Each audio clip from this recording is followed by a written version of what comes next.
Content warning. The following video contains material that may be harmful or traumatizing to some audiences. Viewer discretion is advised. Got you looking in the shadows, see it creep. We are the shadow, I should way too deep. Your face on loose, Hitlist seal. We're facing real meal, justice calling with a range of sound. We're real and the mercy, murder sound. Ain't mercy, Jack. See ya, shovel, burning in that fire. Leave the kids alone, buried in the mire. Lock you up forever, pay for your sin. Wood chip awaits, this is the end you'll spin. Your lives unraveled, under our gaze, rather than caught off a wicked maze. Your burdens unclear, society draped in a truly fear. Religious fear back, friends and walls closes my fade to black. See ya, shovel, burning in that fire. Leave the kids alone, buried in the mire. Lock you up forever, pay for your sin. Wood chip awaits, this is the end you'll spin.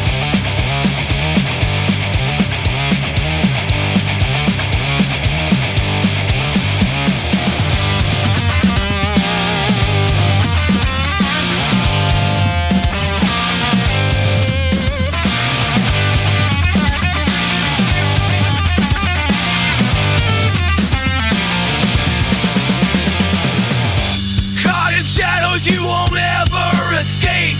Justice like thunder, sealing your fate.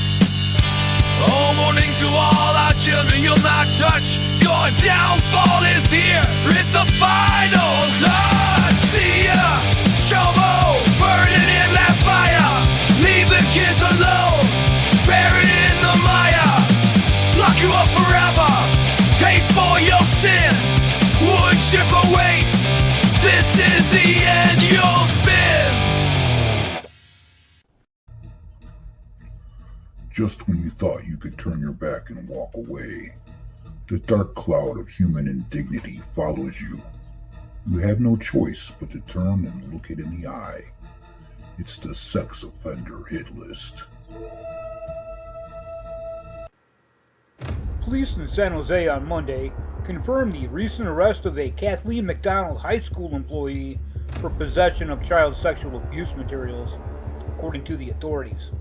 A press release issued Monday afternoon by the San Jose Police Department detailed the investigation into the suspect's behavior that led to his arrest.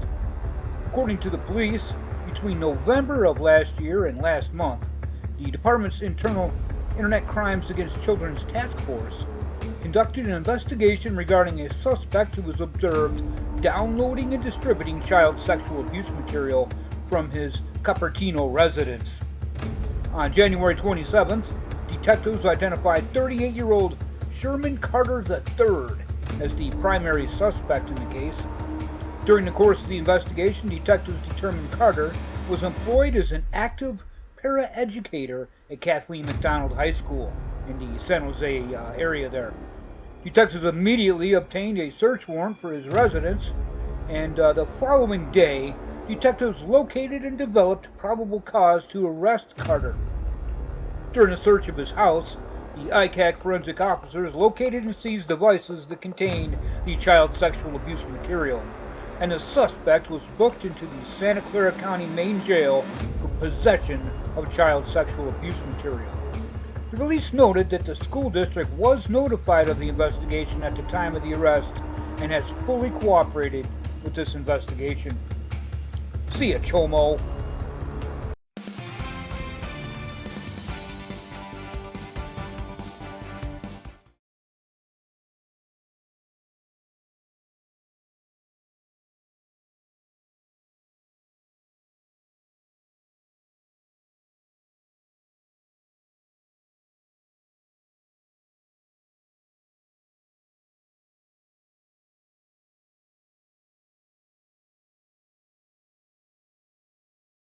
In your Crime Tracker, Caddo Parish detectives tell us they've arrested a Shreveport man on charges related to the sexual assault of a juvenile. 54-year-old McGregor Baird faces charges of first-degree rape, sexual battery, and indecent behavior with juveniles. Detectives say after an investigation, they learned that he was involved in illegal sexual behavior with a child he had known for an extended period of time. Wide child exploitation operation has put more than a dozen people in jail, including 2 local men. The sting is called Operation Bite Down. It found 13 children living in houses where online child sexual exploitation was happening. 43-year-old Richard Lowry of Augusta and 26-year-old Stephen Yanazeski of Evans were both arrested. This is Alabama. A Tuscaloosa County school teacher is facing charges following an alleged inappropriate relationship with a student. According to a release by the superintendent of schools, Dr. Curl Johnson, the Sipsey Valley High School faculty member, this chomo right here, Peyton Ramsey, was arrested and charged with an inappropriate relationship with a student. Ramsey is on administrative leave and will no longer be on the campus. Dr. Johnson also informed the families, faculty, and staff that additional information on Ramsey and his charges would come from the Tuscaloosa County Sheriff's Office as a law enforcement investigation is underway. From Carolina Beach is in jail accused of child sex crimes this afternoon. Police arrested 24-year-old Jacob Taylor for 10 counts of second and third sexual exploitation of a minor. He's being held under a $150,000 bond. Police say the investigation is still ongoing and there are plenty more charges to come.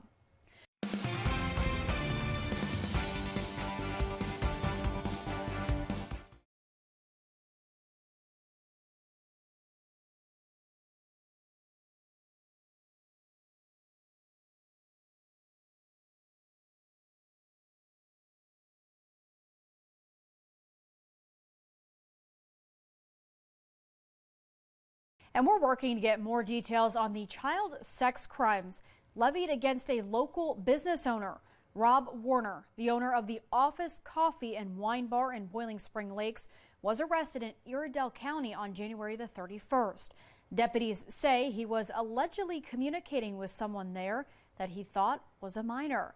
Now we're working to get the arrest warrants and learn more about what exactly happened. Mississippi. A Jasper County man has been arrested for child exploitation. This is 29-year-old Jeremiah Maurice Jones. Jones was arrested on Tuesday after a tip was sent to the Jasper County Sheriff's Office by the State Attorney General's office, and he was allegedly downloading child sexual abuse materials, and of course being charged with just 1 count of exploitation of a child. A lot of times you'll get like 10, 20 images, and they'll just pick out one, the most egregious one, and charge them with that. I don't understand why. They all should be just a separate count each. That way these guys just be locked up forever and they'll never get out, but we know that doesn't happen either. He's got a $100,000 bond, of course, for 10 grand, and a bondsman is free. Sheriff Randy Johnson said the office is now working with the State Attorney General on the case, and this is an ongoing investigation, and the updates will be provided when they're made available, and you'll hear them here first on the Sex Offender Hit List. The Sioux School District says one of its teachers has been charged with accessing child pornography. In a news release, the school district says Giles Borland was immediately suspended by the superintendent when the district was made aware of the charge. Borland was hired by the district in 2016 and most recently worked as a music teacher at David Cameron Elementary and Wishart Elementary in Colwood. For unrelated reasons, he hasn't been in a classroom during the current school year. The school district is urging anyone with information related to this case to contact the Central Saanich Police Service.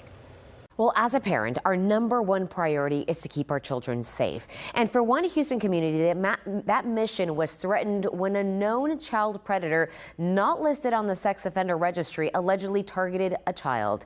This man right here, 76-year-old Calvin Morris, was arrested for inappropriately touching a child last year. Morris was supposed to appear in court today, but it was rescheduled to February 24th. Now, court officials did not disclose why it got pushed back, and tonight Tonight, KPRC2's Zach Lashway explains how Morris was able to live next to a school for almost 30 years and what you need to know to better protect your child.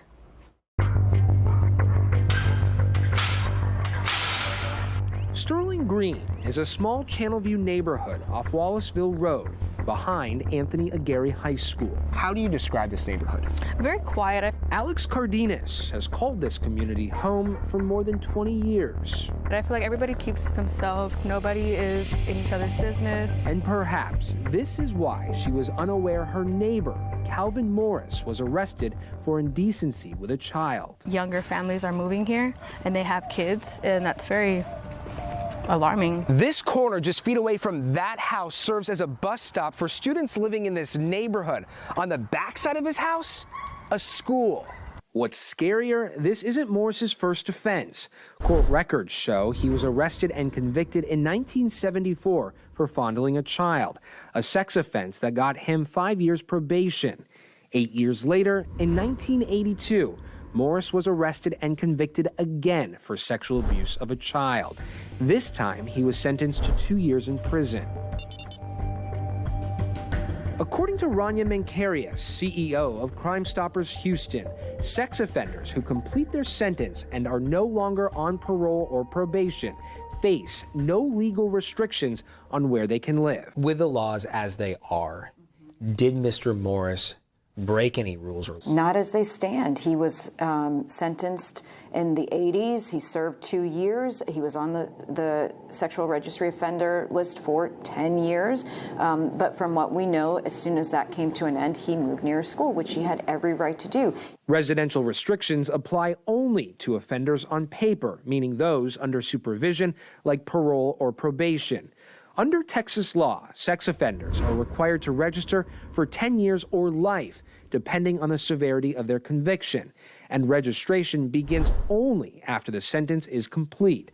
So, if Morris registered after his 1982 sentence, his registration requirement would have ended in 1994. I spoke to a former state rep about strengthening laws to protect children in Texas. I asked him, could Texas do a better job at protecting children? He says the state can. I have that conversation up on clicktohouston.com. Now, as for Morris, he remains behind bars. His next court appearance is scheduled for later this month. I'm Zach Lashway, KPRC2 News. Troubling new allegations are surfacing against a Carroll County substitute teacher who police say took his own life while under a criminal investigation. Tonight, the Carroll County Sheriff's Office confirming its probe involves an alleged investment scheme and child sex abuse allegations. Fox 25's Rebecca Pryor has the latest. A beloved teacher, coach, and Christian as the community mourns the loss of 22-year-old Justin Rieger. The Carroll County Sheriff's Office revealing he remains at the center of 2 criminal investigations, one for child sex abuse, the other financial fraud.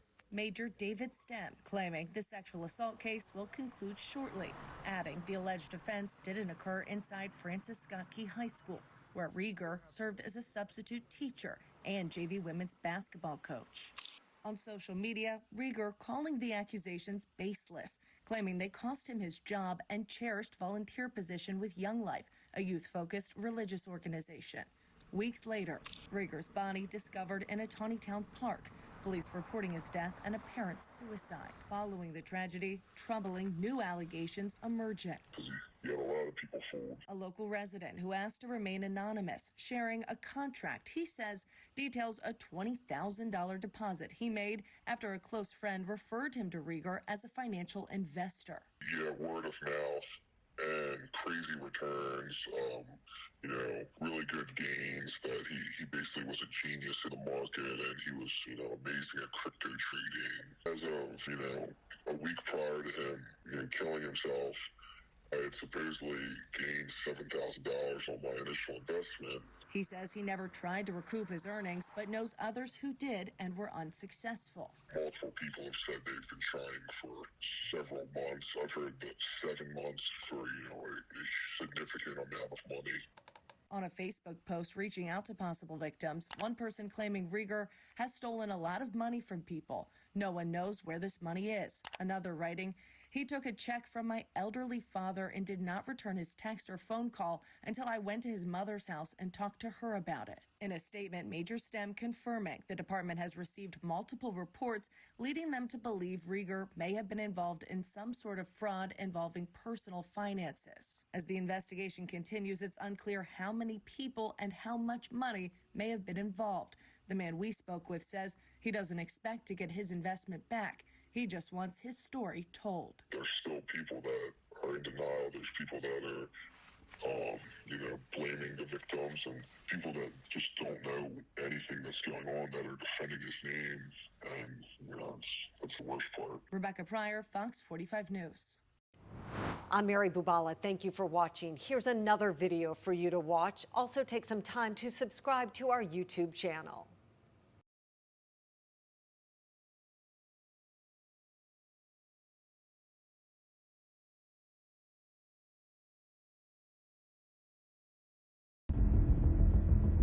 All right, we've got a Lake Worth Beach man who was a substitute teacher at the school district of Palm Beach County for nearly 3 decades.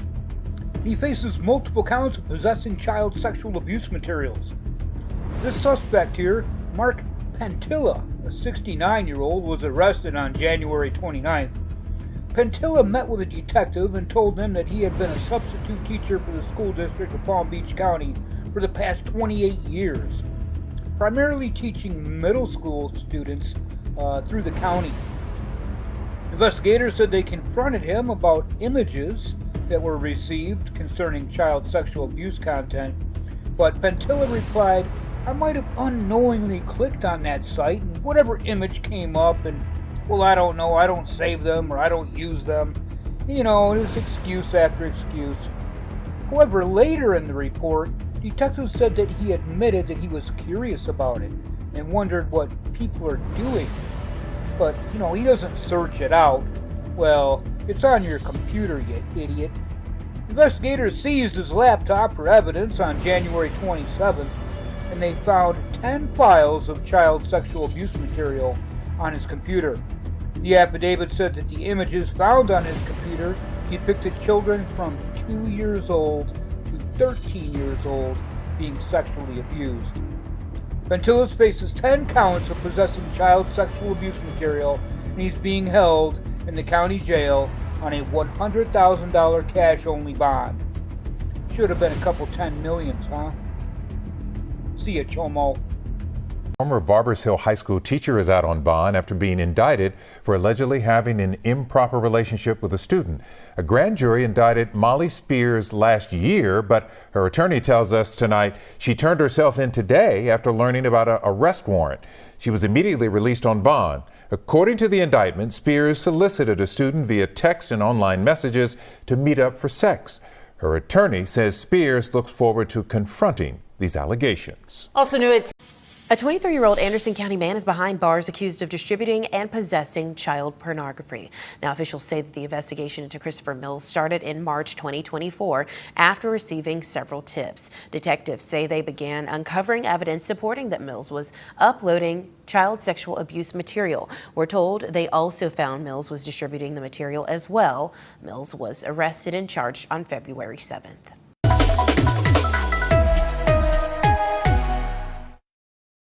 County deputies are worried there may be more victims after a man was arrested and accused of sex abuse against a child. This is a mugshot of Jesus Naranjo Gallardo, who was arrested on January 10th in Texas at the Mexican border. He was brought back to Oregon on Sunday.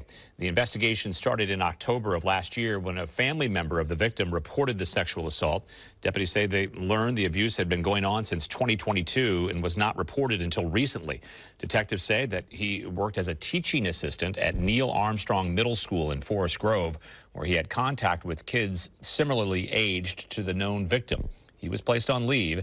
Deputies say additional victims may not have yet come forward and are asked to contact the Washington County Sheriff's Office. A former Arkansas teacher has been arrested for the second time this year. Yeah, second time, for alleged child sex crimes. Twice in 1 year? Shouldn't 1 year warrant at least like 10, 20 years? I don't understand.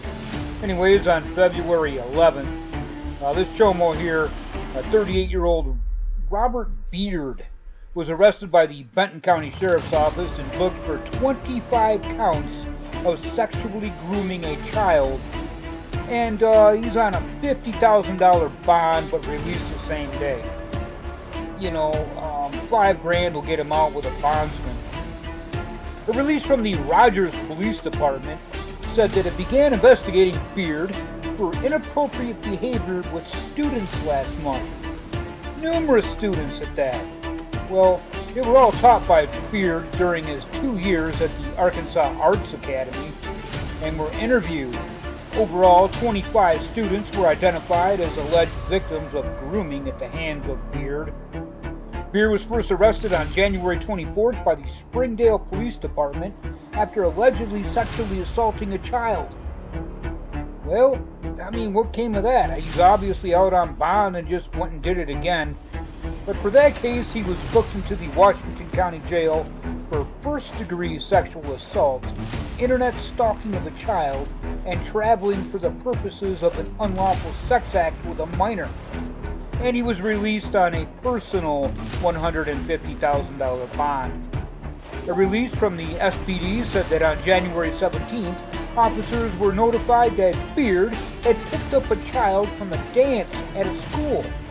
The school employee followed that vehicle because they were a little suspicious and then, of course, called the police while they're on the way following them, who then performed a traffic stop once they caught up with them. The officers found that Beard was the child's teacher and the two had conversations over social media.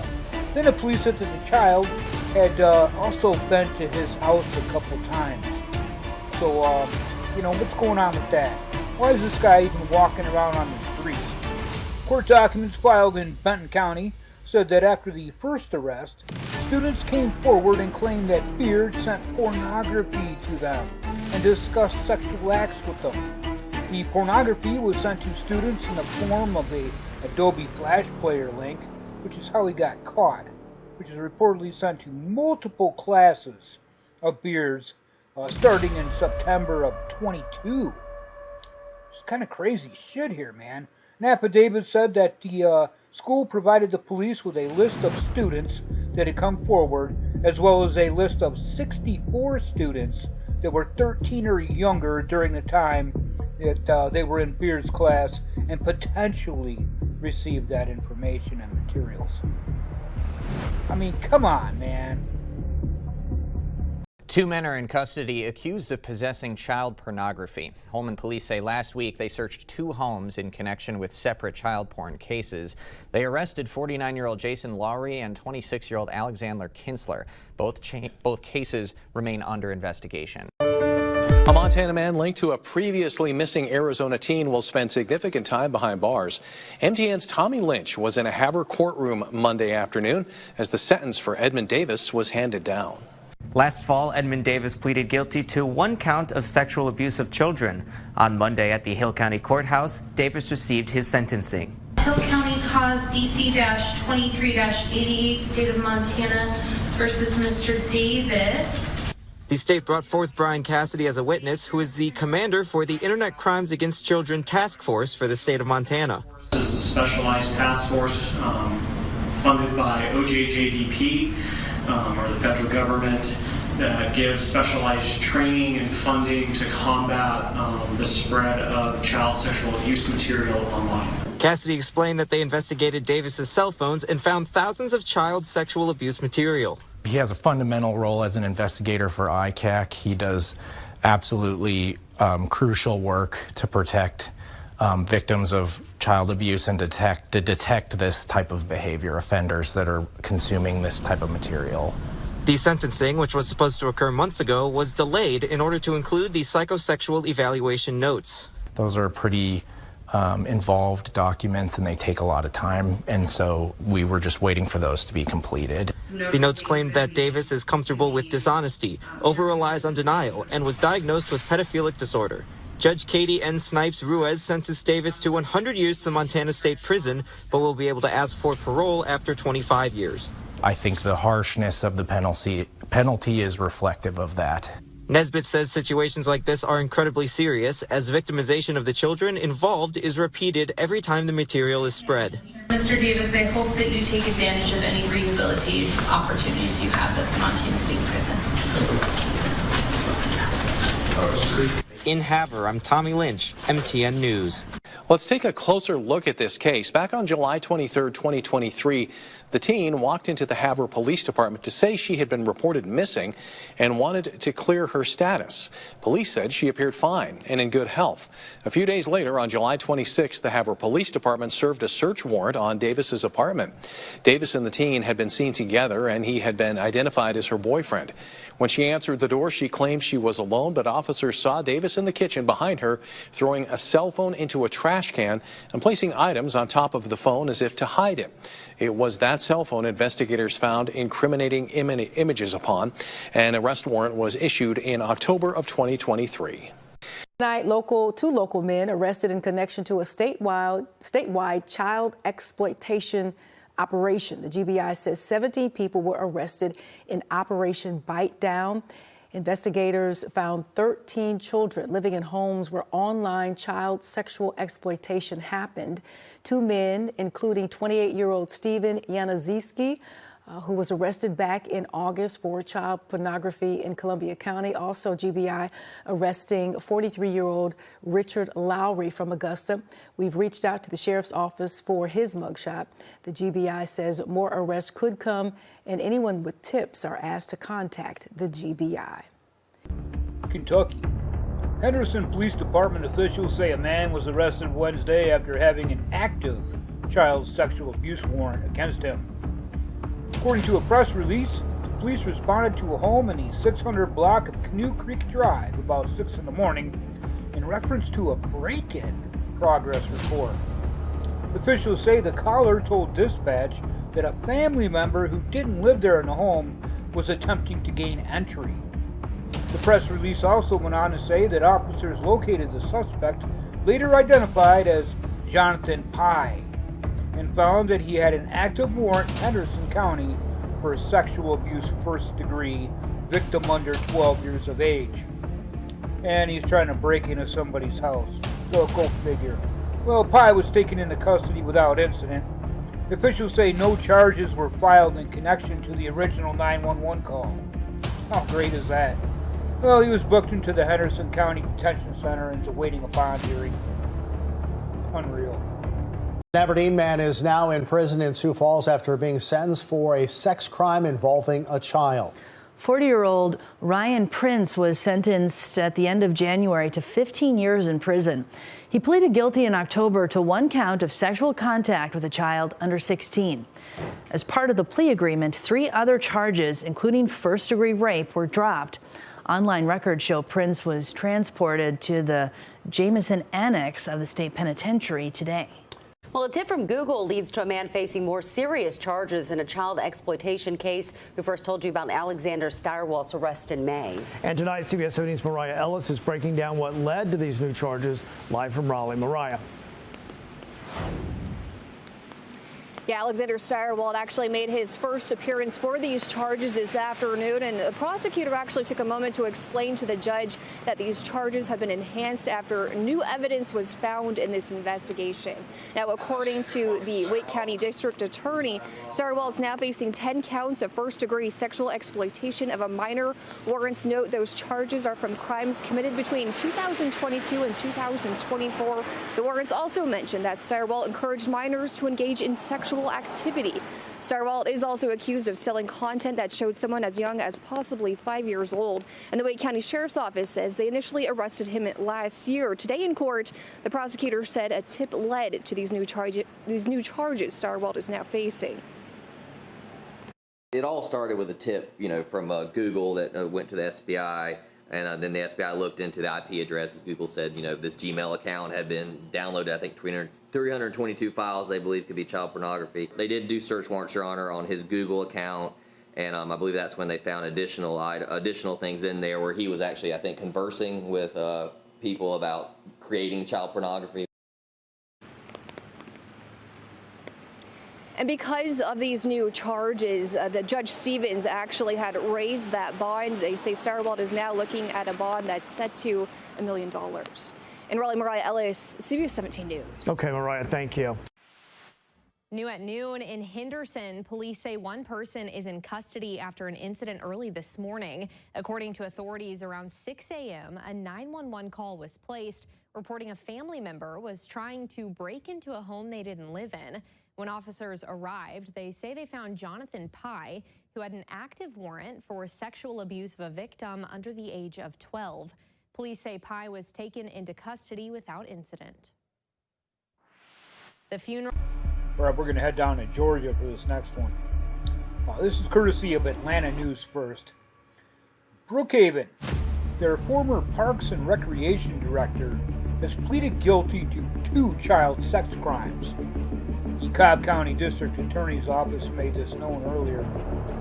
Patrick Naley, 47-year-old, was convicted of obscene internet contact with a minor and criminal attempt to commit aggravated child molestation. Well, he was sentenced to 10 years, but only 2 years to be served behind bars and must register as a sex offender. Not good enough in my books. If you're going to mess with a child, we should be able to mess with you.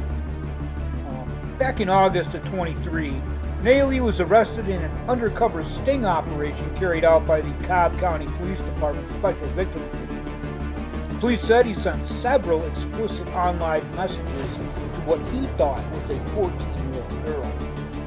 Brookhaven city officials said Naley tried to meet the teen at a Marietta apartment complex while driving a city-owned vehicle during business hours. So not only is he a chomo, he wants to chimp out on his work hours and schedule and go meet a teenage girl, a very young teenage girl. Well, that warrants a lot more than 2 years if you ask me.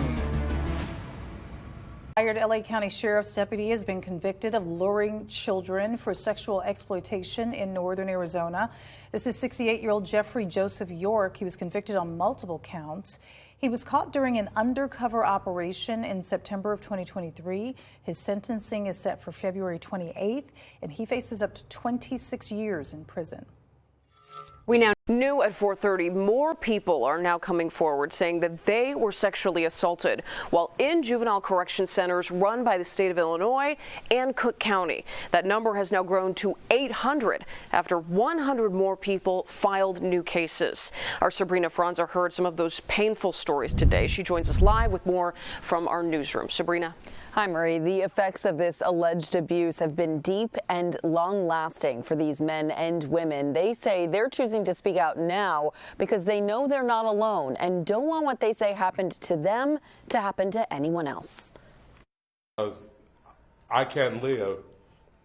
I feel like I'm just existing. Marcus Walker spent time at the Illinois Youth Center Harrisburg in downstate Illinois. And prior to it, I had never been in handcuffs, never been in trouble. After that situation happened, I joined a gang in there to try to, thinking that was going to help me. It didn't. He said he became the victim of systemic sexual abuse by a state employee who worked there. She gave me drugs and alcohol and used her power to sexually abuse me. Abuse that haunts him still today. Just kept going back and forth to prison because I didn't know how to cope. I just came home July 7th. Of 2023. I'm still dealing with it. I have my first baby. He's 10 months old. And I mean, I deal with PTSD on a daily basis. I hardly get any sleep. Walker is one of 800 men and women who have filed similar complaints against the state and county over how they've handled sexual abuse in their juvenile detention centers. I made mistakes to end up there, but no mistake could justify the way I heard it, the way I was hurted and sexually abused by staff members there. We've previously reported on hundreds of cases filed last year. 133 more were filed yesterday. The juvenile justice system promises rehabilitation, but instead, for our clients, the system was nothing more than a pipeline for suffering. Attorneys for the victims say that by dismissing the cases, the state is defying the Illinois Childhood Sexual Abuse Act, which allows victims to seek justice within 20 years of the alleged crimes. The state is refusing to accept any responsibility in these cases. We've reached out to the Illinois Attorney General about this, also to the governor's office and to county leaders, but heard back from the Illinois Department of Juvenile Justice. They said they're not able to comment specifically on active litigation, but that all allegations of staff misconduct are investigated internally. Meanwhile, attorneys for the victims say they were not aware of any results of those investigations. In the newsroom, Sabrina Franza, CBS News, Chicago. Not any. Okay, Sabrina, thank you so much. Tonight, a man with connections to a Glendale missing teen case has been sentenced to 100 years in prison for possession of child porn. Edmund Davis pleaded guilty to one count of sexual abuse of children. Authorities found devices with sexual abuse content on them while serving a search warrant at his Montana home in 2023. They went to that apartment after they had learned that a Glendale woman who went missing when she was 14 years old was living there. She had asked police to remove her name from the missing persons list when she was 18. We're going to head down to Texas. A house parent at Still Creek Ranch, which homes boys and girls from crisis environments, was arrested for inappropriately touching children in his care. What a position to be in. You know what I mean? Well, the Brazos County Sheriff's Office arrested John Edward Martinez, a 57-year-old, on February 7th and charged him with 3 counts of indecency with a child by sexual contact. When you hear this story, you would think, why just 3 counts? That's what I thought initially. But I mean, I guess they got their reasons, but that's just insane. Because Martinez also volunteered with children at Central Church. And the church leaders say Martinez is no longer allowed to work with children, and noted that he left the Central Church immediately after being outed.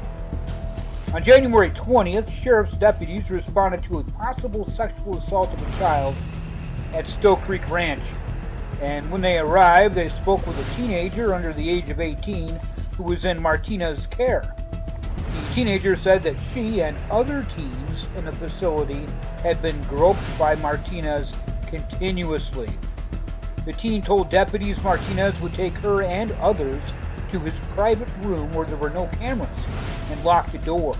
She said that Martinez would touch her breasts and her buttocks over her clothes, sometimes forcibly and also under them, and offer her money or mall trips to give him a massage. In January 22, Child Protective Services called the sheriff's office and advised them of another Still Creek Ranch teen who Martinez had victimized as well.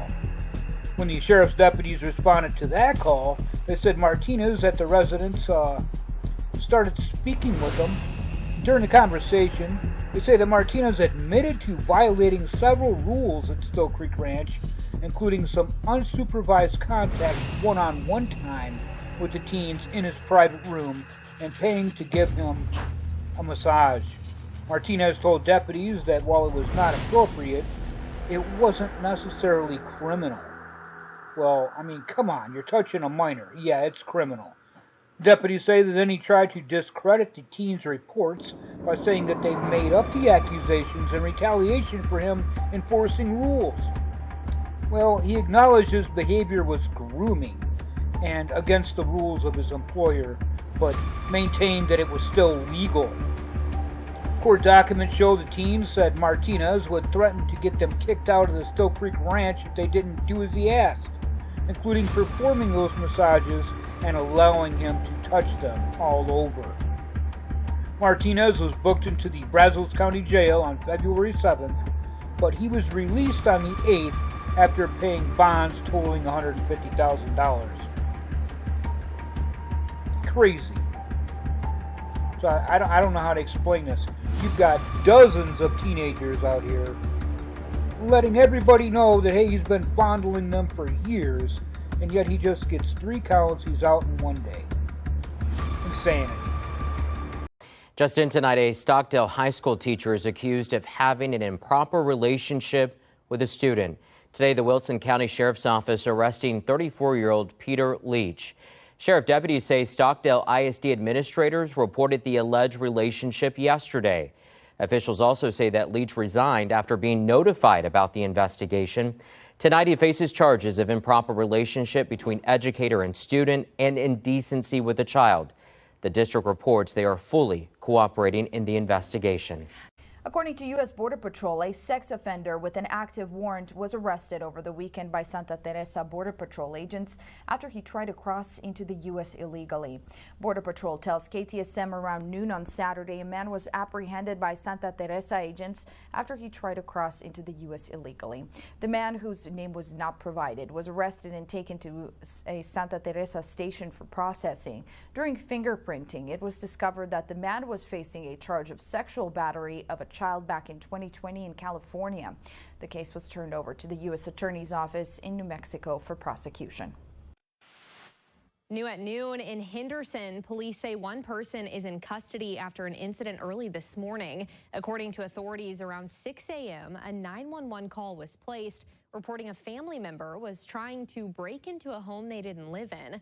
When officers arrived, they say they found Jonathan Pye, who had an active warrant for sexual abuse of a victim under the age of 12. Police say Pye was taken into custody without incident. The funeral.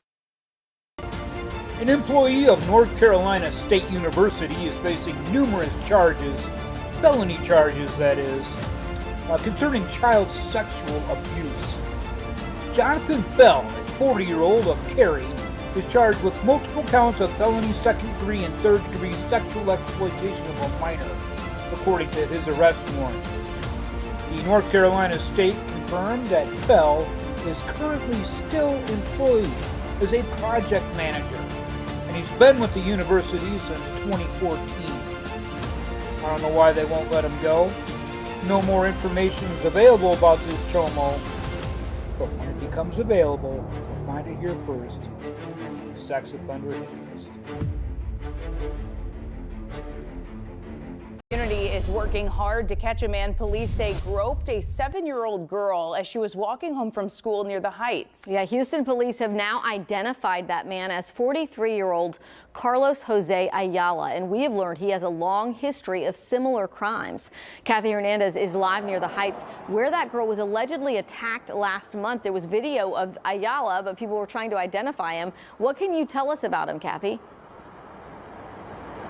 And that video here, surveillance video shot here in this neighborhood where that young girl was walking home from school. It definitely helped Houston police identify this man. Ayala, as we have learned, was born in Honduras, but has lived in Houston and Dallas as well. Police connected him to at least 10 similar crimes in our area, and he was actually sentenced to prison time. Take a look at this mugshot here. Carlos Jose Ayala Morales is now wanted on a felony charge of attempted indecency with a child. Police say Ayala, quote, inappropriately grabbed and touched a 7-year-old girl while she was walking on Omar and Watson streets at 3 in the afternoon on January 27th. Court records reveal Ayala has a long criminal history, which includes numerous similar assaults.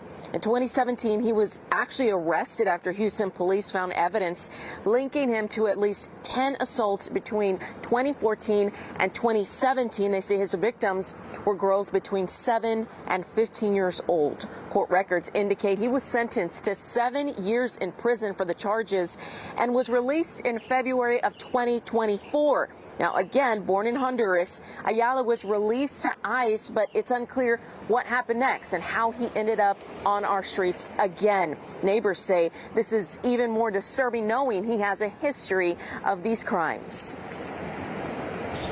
I mean, I think that we were all thinking that this had been the act of somebody who knew what they were doing and had done it before. And the fact that that's been confirmed many times over is both disturbing and gives us more conviction to find him. Now, we reached out to ICE to get some information as to why he was on the streets here in Houston and what happened after he was released from prison in 2024. Neighbors are also working on increasing the reward to $10,000. If you know anything, please call Crime Stoppers. Reporting near the Heights, Kathy Hernandez, KPRC 2 News. All right, thank you, Kathy. 713-222-TIPS. If you've got any tips, call Crime Stoppers. Old men have pleaded guilty to sex crimes and will now be on the sex offender list. Jeremy Phelps from Southport is sentenced to at least 5 years in prison after pleading to a first-degree sex offense of a child under the age of 15. Miguel Guarneros from Supply has been sentenced to 14 to 32 years for attempted rape. Richard Wright, who is also in Brunswick County, could spend up to 24 years in prison for sex crimes with a child. Let me out of here! Let me out of here!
One for a rainbow, one for Amanda. Who you playing with, sweetie?